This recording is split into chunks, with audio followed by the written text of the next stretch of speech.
Farm transitions can be a tough thing for families to go through, but it can be easier with good planning.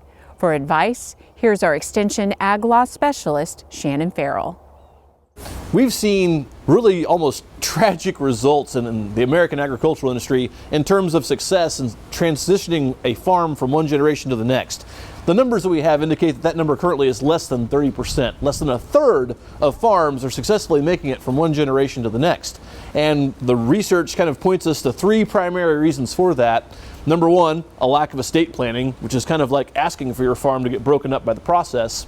Number two, having farms that aren't sufficiently capitalized. So when that business tries to move from one owner to the next, that exposes some financial weakness in the enterprise. And number three, a lack of preparing the next generation for the roles that they're going to play. Because if you think about it, you may be turning over a multi-million-dollar business to somebody who never really had a day where they were fully in charge of running it.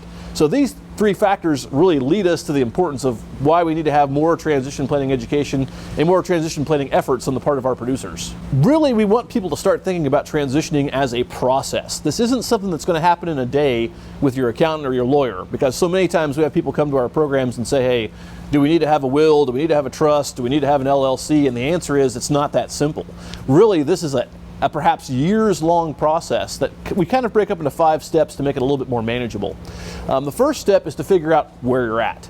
You know, what is your current inventory of stuff, meaning equipment, livestock, land, but also what's your inventory of people? Who are involved in the farm business? Who might want to be involved?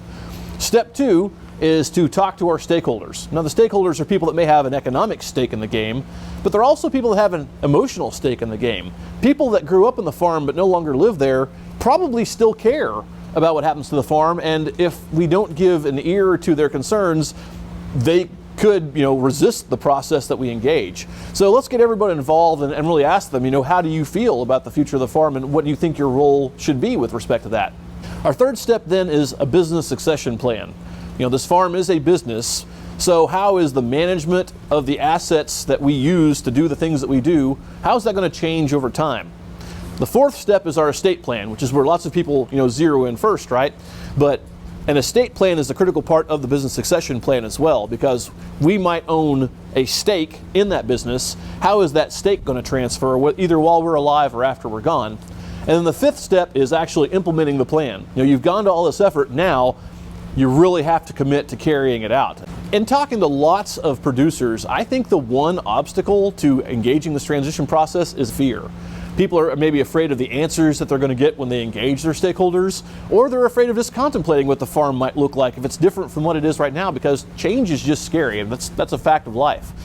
But I think what you're going to see is if you go through this process, the fear is going to be overcome by the immense sense of security and comfort that you're going to have in knowing that you've taken the bull by the horns and really done something to preserve your farm's legacy. And I think that is worth going through the fear. We've worked hard to compile a library of resources just for that purpose at our Farm Transitions website. And there we've got our Farm Transitions workbook, which is divided into 5 chapters just along the 5 steps that we talked about. And also we try to have periodically a number of 1-day or 2-day farm transition workshops throughout the state, one of which is coming up pretty soon. On February 10th, in association with the Oklahoma Cattlemen's Association, we're actually having one of our day-long workshops. It's going to be at the Embassy Suites Hotel in Oklahoma City, and you can look at the Cattlemen's website for more information about how to get registered and to find an agenda for what the day is going to entail.